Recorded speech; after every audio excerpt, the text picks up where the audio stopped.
अध्यक्ष महोदय, पहले तो जो वातावरण बन रहा है माननीय अध्यक्ष महोदय, ये हमारी सदन की परंपरा को और ज़्यादा अच्छा कैसे करें इसके ऊपर सबको सोचना चाहिए। इसमें कोई पार्टी की बात नहीं होती है। तो जब सदन दोबारा 2 बजे शुरू हो रहा है तो सबको आना चाहिए। ये जो समोसे खाने वाली परंपरा है इस पे विराम लगना चाहिए और ये संख्या दोनों ओर से शाम तक बनी रहे, दोनों तरफ से रहे। नहीं तो यहाँ भी 8 और 10 लोग हो जाते हैं कभी कभी। इतने महान स्पीकर जब चेयर पे बैठे हों और फिर यहाँ सदस्य नहीं हो तो फिर उससे चेयर को सोचना पड़ेगा कि किस तरीके की क्या आगे व्यवस्था। माननीय अध्यक्ष महोदय, बात बहुत अच्छी कही, सबके हित की कही, राजस्थान की विधानसभा को परंपरा को रखते हुए कही, लेकिन माननीय सदस्य भी अनुरोध है कि इनके दर्शन लाभ हमको निरंतर होते रहे तो हमको अच्छा लगेगा। मैं आपका इशारा समझ गया। समोसे नहीं थे, आज रखवा दूंगा। आज वैसे भी 10 बजे तक चलेगी। मैं आपको आगामी 20 साल तक की गारंटी देता हूं, मैं यहीं दिखूंगा। चलिए शुरू कर दें, मेरा समय जा रहा है। अरे इनका समय जा रहा है श्रीजन जी, इनका समय जा रहा है। मुझे लिमिटेड समय मिला है तो मैं अपनी बात कहूंगा। माननीय अध्यक्ष महोदय, माननीय वित्त मंत्री जी ने 2024-25 का बजट पढ़ा, 124 पेज 193 बिंदु शामिल किए। 25-26 का बजट पढ़ा, 120 पेज 168 बिंदु शामिल किए।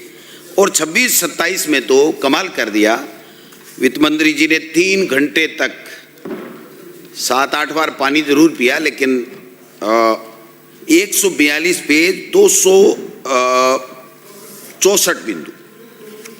मैं समझता हूं कि इतना बजट देने के बाद में तो राजस्थान की कायाकल्प हो ही जानी चाहिए। इसमें तो किसी को कोई दिक्कत नहीं है। सुन लो, हो जाएगी, दोबारा नहीं आओगे, अक्स लग जाएगा। गाड़ी के ऊपर एमएलए बड़ा लिखाओगे, अक्स छोटा सा लिखाओगे कि बेइज्जती हो रही है। मैं एजी की रिपोर्ट आई है सर, उससे शुरुआत करना चाहता हूं, जिससे पता लगे कि आपकी बजट की और हमारे प्रदेश के अंदर किस प्रकार से चल रहा है। मुख्यमंत्री जी ने अपने महामहिम राज्यपाल के अभिभाषण में बहुत बड़ी बात कही एक, और हमें लगा कि वास्तव में इन्होंने सही कही है।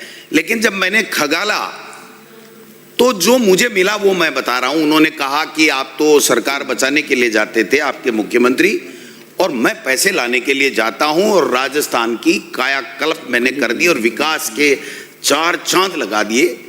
जब मैंने देखा सीएजी की रिपोर्ट तो 2024-25 की बात कह रहा हूं, जहां सबसे ज्यादा ये गए थे केंद्र में, मोदी जी के यहाँ पट्टा पढ़ाने, केंद्रीय सहायता में 37.6% की ऐतिहासिक गिरावट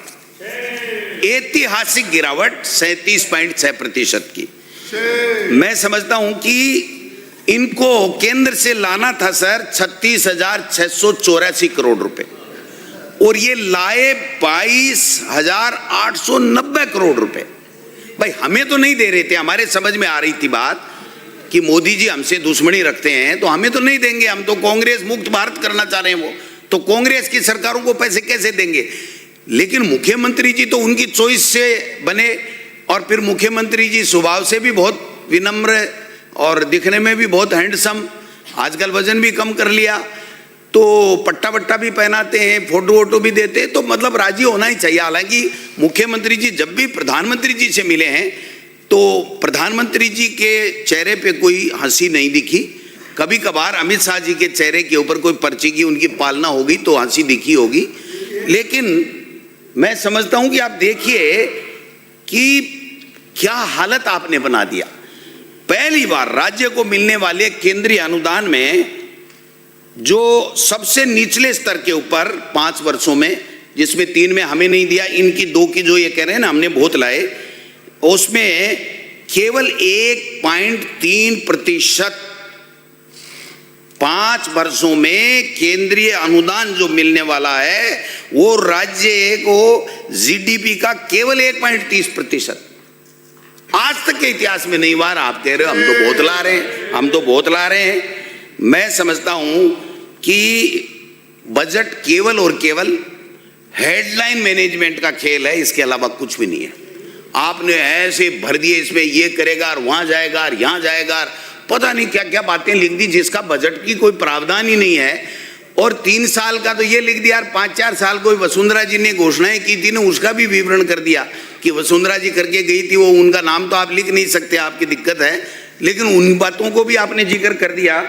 तो आप देखिए कि वो जो बजट का हेडलाइन मैनेजमेंट हुआ, बाकी आपको क्या मिला मैं थोड़ा सा बता देता हूं, जिससे आपको पता लग जाए आपका रेवेन्यू कलेक्शन क्या हुआ। 2024-25 में SGST में 48,000 करोड़ रुपए मिलने थे, 42,000 करोड़ रुपए आप ले पाए, आपसे मैनेजमेंट नहीं हुआ, बजट का मैनेजमेंट भी, पैसा भी आपका नहीं आया, 12.5% की गिरावट। फिर राज्य उत्पाद शुल्क, आपका जो स्टेट एक्साइज है वो 14% की आपकी जो गिरावट आई है। अनुमान था 17,500 का, आपने प्राप्त किया 15,000 करोड़ रुपए। स्टाम्प और पंजीकरण, इसमें तो कम से कम आपको मिलना चाहिए था, लेकिन इसका भी 5% की गिरावट हुई। जब पैसा ही नहीं आप ले रहे हो, कलेक्शन ही नहीं कर पा रहे हो, तो लगाओगे कैसे? 60 से 70% तो वेतन भत्तों में चले जाते हैं। उसके बाद में जो आप डेवलपमेंट करना चाहते हो, तो उसमें जब आप पैसे ही नहीं ला रहे हो, तो आप कहां से दे रहे हो? मैं समझता हूं कि ये बातें भी करनी पड़ेगी। और CAG की रिपोर्ट ये भी कह रही है कि 15,120 करोड़ रुपए तो PD खाते में ही पड़े रहे, यानी आप काम में ही नहीं ले सके।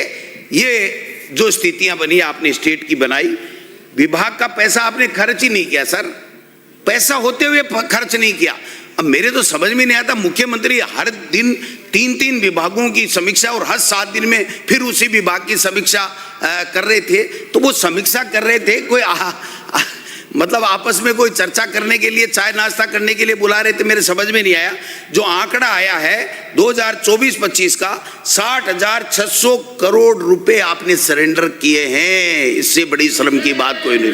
60,604 करोड़ रुपए, यानी 11.5% तो आपने बजट ही सरेंडर कर दिया। आप काहे के डेवलपमेंट की बातें कर रहे हैं? और अगर थोड़ा सा देखो ना किसमें किया, पानी जीवन है, जीवन पानी है तो जीवन है।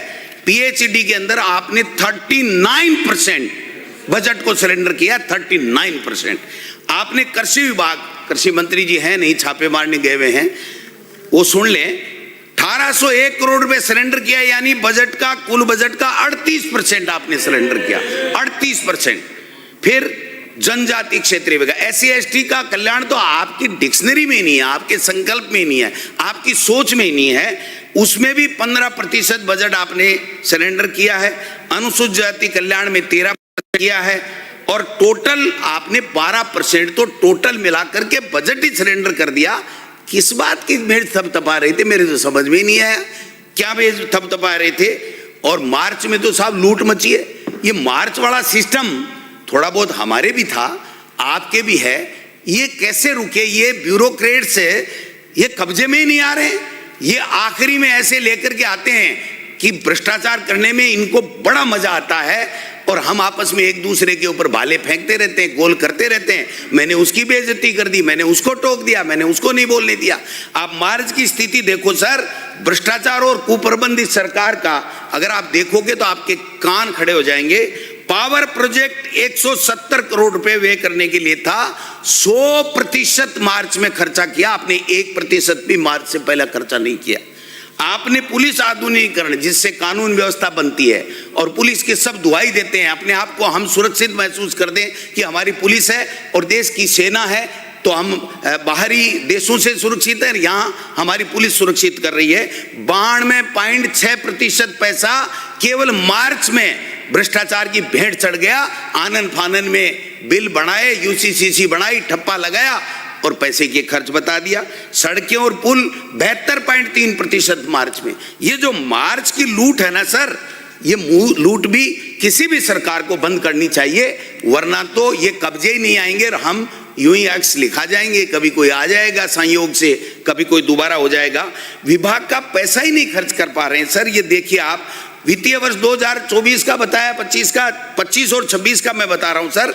दिसंबर तक जो आर्थिक समीक्षा जो है वो दिसंबर तक आती है।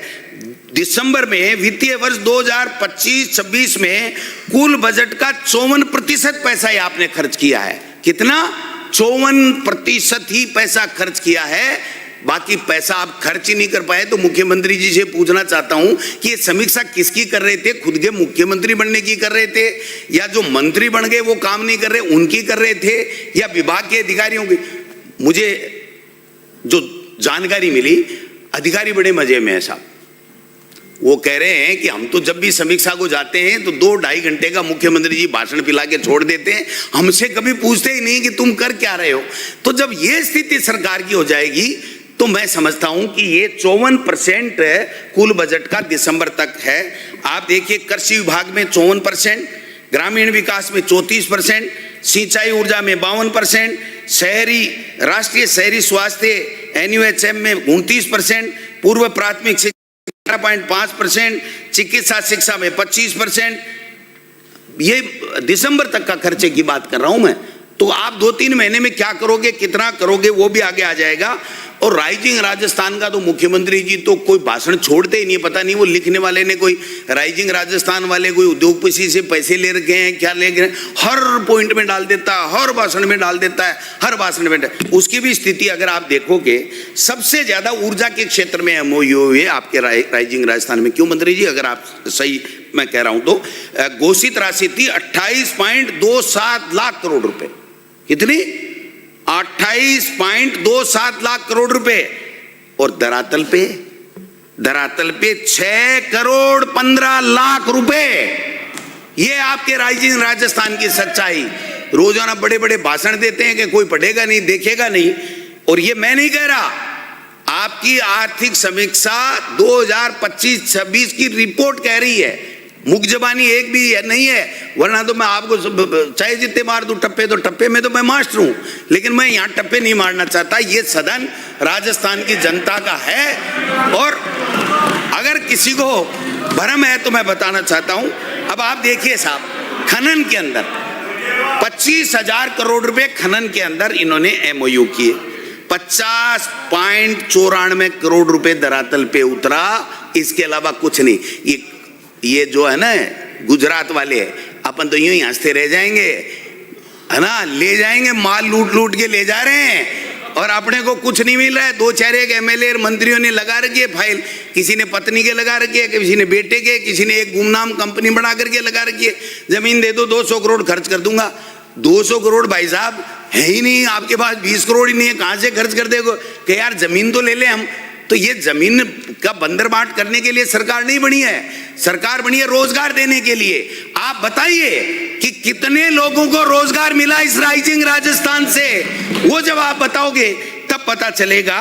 पेट्रोलियम रिफाइनरी राज्य को मिलने वाली रॉयल्टी 2022-23 में जब हमारी सरकार थी ना, तो 4,889 करोड़ थी, आज गिर करके 1,533 करोड़ रुपए रह गई है। किस बात से तालियां बजा रहे थे? दिया कुमारी जी तालियां बजा रही थी। 9:30 बजे बजट मिला था इनको, और जब पढ़ करके और बजट बाहर गई तो उनके PA ने बताया कि अपने वाली एक वो जो पॉलिटेक्निक कॉलेज थी वही इस बजट में नहीं आई। अरे भाई, जो वित्त मंत्री बजट बनाता है कानून के मुताबिक, वित्त मंत्री बजट बना रहा है, पढ़ रहा है, 1-1.5 महीने उन्होंने लोगों से राय मशविरा भी लिया है, विभिन्न सेक्टर के लोगों से। और एक पॉलिटेक्निक कॉलेज के लिए वित्त मंत्री को यह कहना पड़ा है कि मेरे को 9:30 बजे दिया, पता ही नहीं चला क्या। तो ये स्थिति अगर है तो फिर आप किस तरीके से अच्छी गवर्नेंस की बात कर रहे हो? मेरे समझ से परे की बात है। आप यमुना जल ERCP की बात, कहां चल रहा काम? ERCP में जो भी ठेके आपने दिए हैं केवल दिल्ली की पर्ची से अडानी को दिए हैं, एक भी दूसरे आदमी को आपने ठेका नहीं दिया, और वहां पर कोई काम नहीं चल रहा है। अभी आ रहा हूं मैं, कोलगेट बिजली पे भी आ रहा हूं। ERCP आपका दोस्त थोड़ी है अडानी, अडानी दोस्त थोड़ी आपका, आप वाला दोस्त का भी नाम मेरे को ध्यान में। यमुना जल की बातें कर रहे हैं सर। 2024 के पहले बजट में इस सीट के ऊपर मुख्यमंत्री जी ने कहा था कि 4 महीने में DPR बना दूंगा, और 60 करोड़ रुपए दिए थे।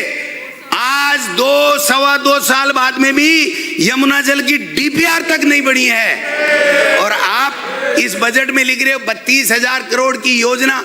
जब डीपीआर नहीं बढ़ी, मुख्यमंत्री जी का जवाब है, ये मेरा नहीं है, कि डीपीआर प्रक्रियाधीन अंतिम चरण में है, तो आपने 32,000 करोड़ की बातें कैसे की? और इस 32,000 करोड़ इसमें अगर लिखा है आपने, तो आप इस राजस्थान के बजट में बता दीजिए कि अगर यमुना जल को 100 रुपया भी मिला हो तो मैं यहां खड़ा होकर के और ये कह दूंगा कि सॉरी, मेरी गलती थी, मैंने समीक्षा ठीक से नहीं की, मेरे से गलती हो गई। आप कैसे, किसको बुला रहे हो? रोजाना दे दे के ताड़ियां ठपाठप ठपाठप। हमारा ऐसे कल्याण होने वाला नहीं है। जल जीवन मिशन साहब 2 साल खान पका दिए, भ्रष्टाचार हो गया, ये कर देंगे, मोदी जी ने कर देंगे, डबल इंजन। सुन लो सभापति महोदय, बजट अनुमान था 28,517, वास्तविक खर्च कितना हुआ? 10,530 करोड़ रुपए। और लेप्स कितने हुए? 17,987 करोड़ रुपए। ये आर्थिक समीक्षा 2025 आपकी बता रही है, मैं नहीं बता रहा, आप नहीं बता रहे, ये स्थिति है। अब आप देखो, आपने बजट में लिखा 2024-22 में 15,000 करोड़ खर्च करके 25 लाख घरों में कनेक्शन देंगे। फिर आपने 25-26 में लिखा 20 लाख घरों को देंगे। और फिर इस बजट में लिख दिया, दोनों का जोड़ होता है 45 लाख। और आपने इस बजट में लिख दिया 14 लाख से अधिक जल कनेक्शन उपलब्ध करा दिए गए हैं। मेहरबानी कर दी साहब, 45 की घोषणा, 14 उपलब्ध करा दिए। और डबल इंजन की सरकार है। ये इंजन है ना डबल, दोनों के दोनों सीज हैं, इन इंजनों में कोई दम नहीं है। और बजरी के तो क्या ही कहने साहब, बजरी खनन तो इस सरकार का प्रमुख उद्योग बन गया है। आप बताइए, 5 थानेदारों को सस्पेंड करके क्या आईजी, एसपी, डीजी कोई बच सकता है? 5 थानेदार सस्पेंड किए। वो थानेदार इसलिए सस्पेंड किए कि तुम अकेले ही खा रहे हो, हिस्से की बात हुई थी, हिस्सा कहां गया? तो ऊपर तक हिस्सा नहीं पूछा तो 5 थानेदार। वरना तो जिम्मेदारी नीचे से तय नहीं होती है सर, ऊपर भी तय होती है। अगर मुख्यमंत्री जी सही मायने में समीक्षा करते हैं तो ये जो बजरी का खेल है ना सर, इसमें हम भी लूट गए बिना मतलब। हम भी कंट्रोल उतना नहीं कर पाए जितना हमें करना चाहिए था जनता की सुविधा के हिसाब से। आप भी नहीं कर पा रहे हो। इस बजरी के खेल को राजनीतिक, दलगत राजनीति से ऊपर उठ करके खत्म कर लो, वरना 20% लोग दोबारा इस सदन में आएंगे, इससे ज्यादा सदन में आने वाले नहीं हैं। ये मजे ले रहे हैं पुलिस वाले और हम देख रहे हैं।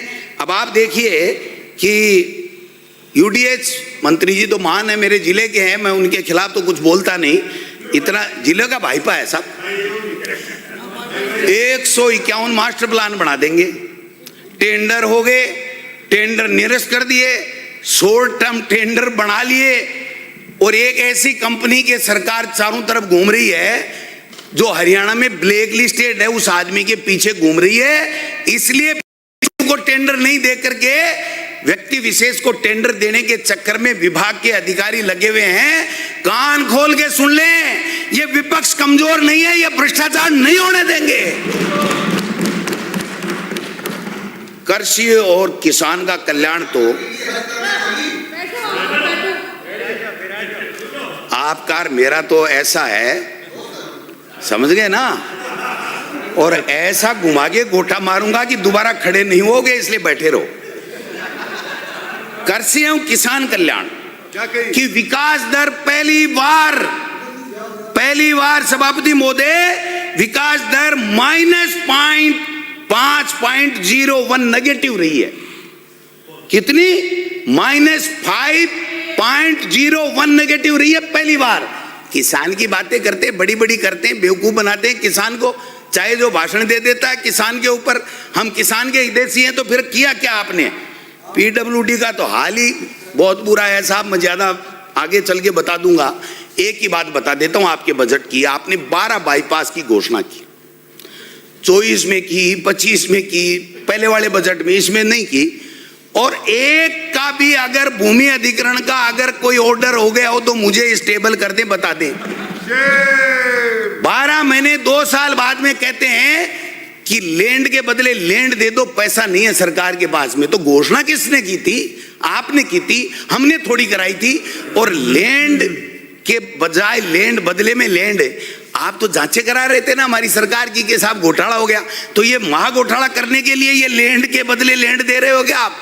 और क्या हुआ, वो 800 कामों की समीक्षा कर रहे थे, खर्रा जी भी जोर जोर से कह रहे थे, पता नहीं कौन कौन कह रहे थे कि सबको जेल में डाल देंगे, 800 काम ये कर दिए वो कर दिए, कोई नहीं गया अभी तक। तो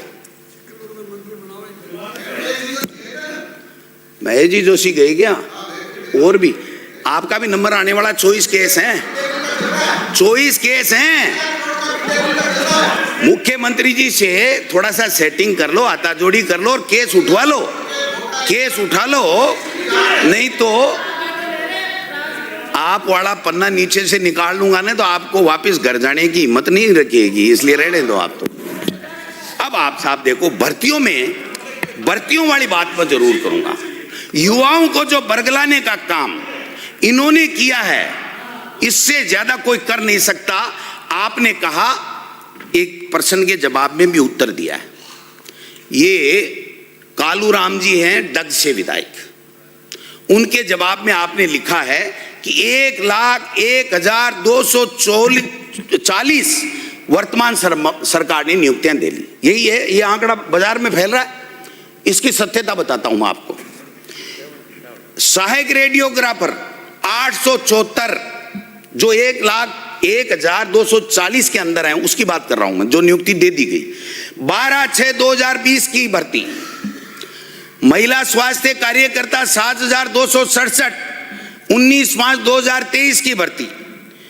फार्मासिस्ट 2,605 5 मई 2023 की भर्ती।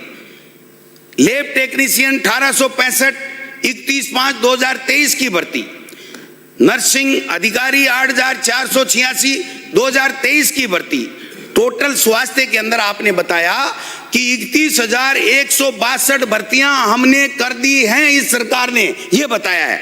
मैं कहना चाहता हूं 26,000 वो भर्तियां हैं जो हमने निकाली और आपने फिर भर्ती करने का काम किया है, उसको अपने खाते में लिखने की आपको आवश्यकता नहीं है। थोड़ी संशोधित करनी, 2,000 भर्ती दी, 200 और बढ़ा दी, संशोधित विज्ञापन कर दिया, अपनी भर्ती मान ली। ऐसे करने से कुछ नहीं होगा। लेबल ऊपर लगाने से कोई ब्रांडेड वस्तु नहीं हो जाती है, लेबल तो कोई लगा ले। ये बाबा रामदेव लगा रहा है, वैसे लेबल तो कोई लगा ले साहब। लेबल लगाने से क्या होता है? अब आप देखिए, शिक्षा के अंदर स्वास्थ्य में 31,162 भर्तियों की बात की है, 26,000 कांग्रेस की और 5,162 बीजेपी के सरकार के समय के। शिक्षा में आपने 21,669 भर्तियां आपने कहा कि हमने कर दी इस 1,01,000 में। अब आप देखिए, वरिष्ठ अध्यापक 6,932 2022 की भर्ती। अध्यापक स्कूल शिक्षा 1,500 पद थे, 2022 में आपने संशोधित करके 3,387 करा दिए। यानी दोनों भर्तियां बीजेपी ने नहीं निकाली है, कांग्रेस के सरकार के समय। L1 3,503 रिवाइज करके आपने हमारी भर्ती को निकाला। L2 5,586 रिवाइज करके आपने हमारी भर्ती को निकाला। यानी टोटल शिक्षा विभाग में 21,669 भर्तियों में 19,000 कांग्रेस के समय निकाली हुई है। 19,000 भर्तियां, क्या बातें करते हो, कहां से लेकर के आ रहे हो? बैठ जाओ, बैठ जाओ, बैठ जाओ। वो ये सरकार कोई सुअर रखने का कोई ठेका देना चाहती है। मेरे पास एक आदमी है उपयुक्त, अगर किसी को ठेका देना हो तो मैं बता दूंगा, इसको ठेका दे दो, कैसे रख लेगा। वर्तमान पशु परिचर 5,778 पद, भर्ती है 6/10/2023 की। संशोधित करके आपने 6,433 पद कर दिए। कनिष्ठ लेखाकार जून 2023 की भर्ती 4,968। सूचना सहायक 3,172 16 जनवरी 2023 की भर्ती विज्ञापन है। वन रक्षक 2022 की भर्ती है 2,593। टोटल 1,01,204 में से 70 से 75,000 के बीच में कांग्रेस सरकार की निकाली हुई भर्तियां हैं।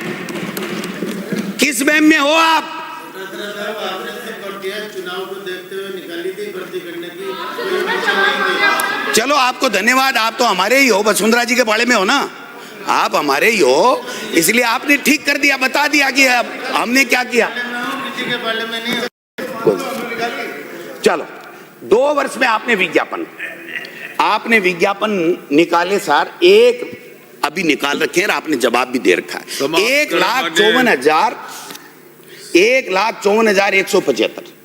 अब आप देखिए साहब, इसमें से भी आप कह रहे हो 51,893 की आपने कोई बात नहीं की, अभी तक कह रहे हैं पद रिक्त हैं भर्ती की प्रक्रिया में, केवल 1,54,000 है 1,73,132 में से। संविदा के अंदर 27,000 नौकरी दे रहे हो, खैरात बांट रहे हो संविदा में। हमारे जब संविदा में होते थे तो आप विरोध करते थे, और आज संविदा की बात कर रहे हो। स्वास्थ्य विभाग में 27,000 संविदा कर्मी। कंक्लूड करें। सुनो एक मिनट, श्रीमती अनीता आपको नहीं बघेल। जम रहा, मैं बैठ जाता हूँ। चलो कोई बात नहीं, आपको नहीं जम रहा तो मैं बैठ जाता हूँ। समाप्त करें। मैं कोई गलत बात कर रहा हूँ क्या? अरे नहीं जो है, अरे सचेतक महोदय ऐसे नहीं आप, अरे आप राजो ना, ऐसे नहीं होता। कोई बात समय है जो लिखा हुआ वो। कोई बात नहीं, आपको आपके द्वारा समय है। सुन लो मेरी बात, मेरे कोई दिक्कत नहीं है, आप आप ठीक जब है, कहोगे मैं करें बैठ साहब। जाऊंगा। इनको नहीं दिक्कत है, इनको दिक्कत है तो मैं बैठ जाता हूँ। 27,000 संविदा की भर्ती, 10,644 एलडीसी की भर्ती। एलडीसी के लिए सीटी जरूरी है। आपने घोषणा कर 2 साल से सीटी नहीं करा रहे हो। आपने घोषणा की थी कि हम फरवरी के अंदर सीटी कराएंगे, सीधी एग्जाम करवा रहे हो वाई लेने के लिए। 20 लाख से 30 लाख के बीच में बच्चे 2 साल में आ गए। नियमों में है हर वर्ष सीटी कराई जाएगी और उसके बाद में कनिष्ठ एलडीसी की भर्ती की जाएगी। वरिष्ठ अध्यापक 6500 चतुर्थ श्रेणी कर्मचारी की वाई ले रहे हो और अभी तक दे रहे। सफाई कर्मचारी और चतुर्थ श्रेणी के कर्मचारी 1 लाख के लगभग है, दोनों की भर्ती नहीं करा सके। डूब के मर जाना चाहिए। 2.25 साल हो गए और बातें कर रहे हो बड़ी बड़ी। आप देखिए बिराजिए साहब। क्या बिराजू? समग्र शिक्षा में बस हो गया। एक मिनट, मेरे मित्र हैं संक्षिप्त करके खत्म कर दे बस, लास्ट वक्त। समग्र शिक्षा में आप देखिए 2025 की समीक्षा में 2.45 लाख करोड़ थे, महामहिम ने खर्च करवाए 1.13 यानी 46%। ये तो जो भी टेंडर की फाइल जाती है रोक लेते हैं। इसमें क्या होगा, इसमें क्या होगा? अरे बाबा जी, टेंडर तो होने दो, क्या होगा जब टेंडर होने के बाद में देख लेना, आपकी हिम्मत है वैसे कर लेना, लेकिन काम तो कराओ। काम ही नहीं करा रहे हो आप। दूसरों पे आरोप लगाना बहुत आसान है। राष्ट्रीय शिक्षा नीति में आपने कई बड़ी बातें की। हमें 100 उड़ान योजना, 100 करोड़ ठप। खाद्य सुरक्षा लैब कुछ नहीं, योग आयुर्वेद यूनिवर्सिटी कुछ नहीं, 24 लाख बालिकाओं के लिए आपने उड़ान योजना बंद कर दी। अब उसके बाद में आप देखिए Ambedkar institute of techno continuing studies कुछ नहीं, अंबेडकर भवनों का निर्माण कुछ नहीं। आज जो बेरोजगार है ना सर, वो बेरोजगारों की जो स्थिति है वो देखोगे तो देखते रह जाओगे। अब 5 बिल जो जनता के लिए हो गया, लास्ट में 2 मिनट में करता हूं। स्वास्थ्य अधिकार कानून आप कह रहे हो लागू नहीं करेंगे। न्यूनतम आय गारंटी अधिनियम आप कुछ नहीं कर रहे हो। गिग कर्मकार रजिस्ट्रीकरण और कल्याण अधिनियम कुछ नहीं कर रहे हो। कोचिंगों से सेटिंग कर ली, बिल ले आए, लागू नहीं कर रहे हो। इससे बड़ी शर्म की बात कोई हो नहीं सकती। आप सोलर के अंदर ये जो पीएम कुसुम ए फेज है ना, बड़े बड़े उद्योगपतियों को पैसा दे रहे हो, कंपनियों के, किसानों के पैसे नहीं दे रहे हो। कोर्ट के ऑर्डर के बाद में 7% का नियम है। एक बात और कह के आरजीएस के नाम से लास्ट पॉइंट बोल रहा हूं। आरजीएस के नाम से आपने बहुत बड़ी बातें की। घोटाला हो गया, घोटाला हो गया, लूटो खोसो खाओ चल रहा है इस सरकार के अंदर।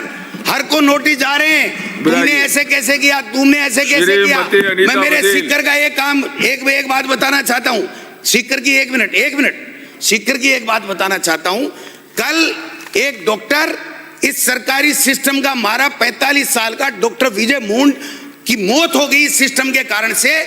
उसको एक नोटिस दिया गया और बुला करके, कौन है आईएएस एक निशा पटेल, उसने कहा मिस्टर 2 करोड़ लगेंगे, 2 करोड़।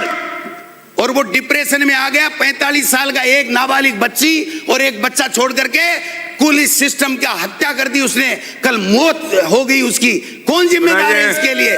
आप रोजाना क्या नाटक कर रहे हो? माननीय सभापति महोदय, आपने मुझे आय व्यय 2000